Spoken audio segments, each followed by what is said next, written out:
Friends, welcome to Indureddy herbal world. ఈరోజు నేను మీకు అలోవెరా ప్రాసెసింగ్ విధానాన్ని మీకు చూపించబోతున్నాను.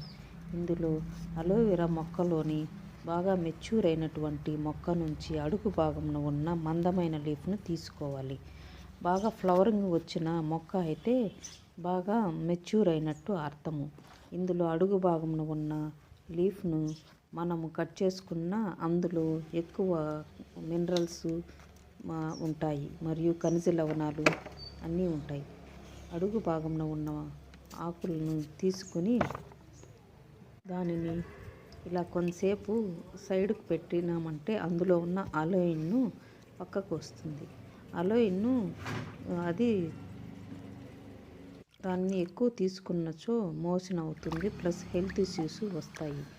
కాబట్టి మనము అలోయిన్ను ఎంతవరకు వీలైతే అంతవరకు తొలగించేయవలను.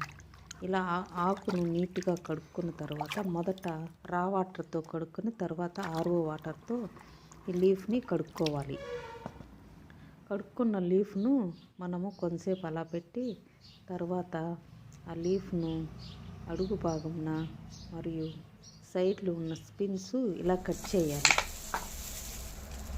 ముళ్ళలాగా ఉన్నవి మరియు అడుగు భాగంలో ఆ వైట్ పార్ట్లో అలోయిన్ శాతం ఎక్కువ ఉంటుంది.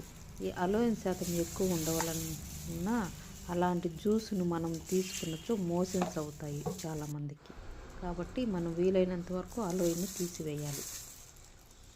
ఆ తర్వాత అలోయిన్ తీసిన తర్వాత మనము లోపల ఉన్న వైట్ మ్యూసిలేజ్ని, ఆ వైట్ పార్ట్ని మ్యూసిలేజ్ అంటారు. పైన ఉన్న గ్రీన్ రిండ్ని పొట్టును తీసేసి లోపల ఉన్నటువంటి మ్యూసిలేజ్ని మనము కలెక్ట్ చేసుకోవాలి. ఈ విధంగా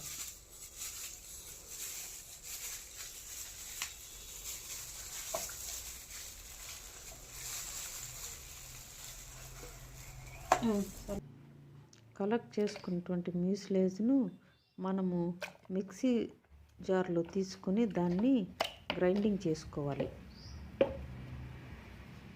గ్రైండింగ్ చేసుకున్న తర్వాత దాన్ని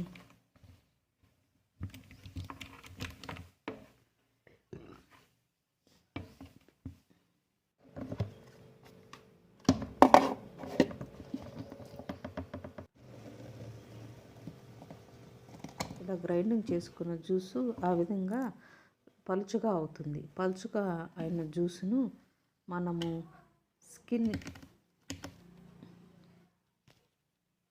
కాస్మెటిక్లోను మరియు హెయిర్ కేర్లోను ఈ విధంగా మనము వాడచ్చు.